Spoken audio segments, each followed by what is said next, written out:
il s'agit d'un journaliste qui était donc sur un terrain d'investigation, qui veut l'éclatement de la vérité par rapport à une autre affaire, mais bizarrement qui a rencontré la mort sur son chemin, parce que tout simplement, manifestement, quelqu'un ne veut pas que la vérité soit dite sur la mort de ce chauffeur-là, de ce conducteur-là.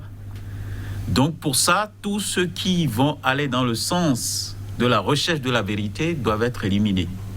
Et n'oublions pas que Norbert Zongo n'était pas seul, il était avec trois compagnons.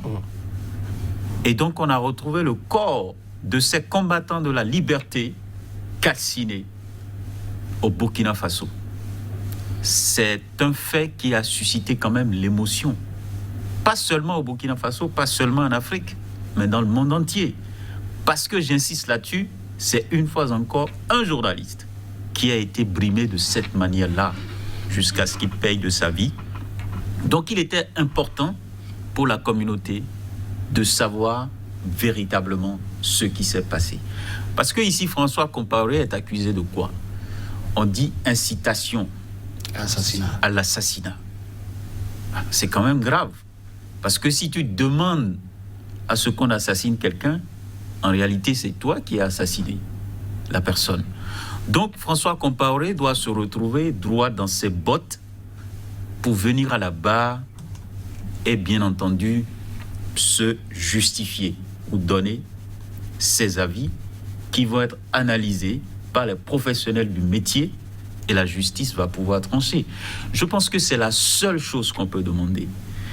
Ce qui a arrangé, bien entendu, François Compaoré jusque-là, c'est parce que son grand frère était le président du Burkina Faso et donc qui a duré, on parle de 27 ans, si je ne me trompe, de règne, de gouvernance. Et c'est ça qui a arrangé François Compaoré, parce qu'il était quand même un homme fort du système.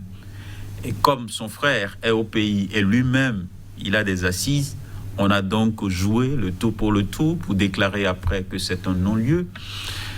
Mais je pense que du jour au lendemain, François Compaoré doit répondre parce que la justice humaine doit pouvoir l'écouter. Parce que entre François Compaoré et son Dieu, on peut dire que c'est un tableau terminé. Parce que Dieu, insondable, ils savent ce qu'ils ont fait. François Compaoré, c'est le rôle qu'il a joué dans l'assassinat de Norbert Zongo. Tout ce qu'on lui demande, c'est de venir à la barre pour s'expliquer, pour expliquer les circonstances. Et cela amènera peut-être aussi à chercher à savoir qu'est-ce qu'il a fait de son chauffeur, comment le chauffeur est mort. Je pense que c'est une vérité espérée par le monde entier. J'insiste là-dessus parce que c'est un crime odieux.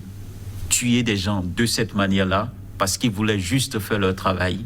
Je pense que si on écoute François Compaoré, ça va être un message lancé à toute la communauté pour qu'il y ait un minimum de respect vis-à-vis de ceux qui donnent l'information à tout le peuple.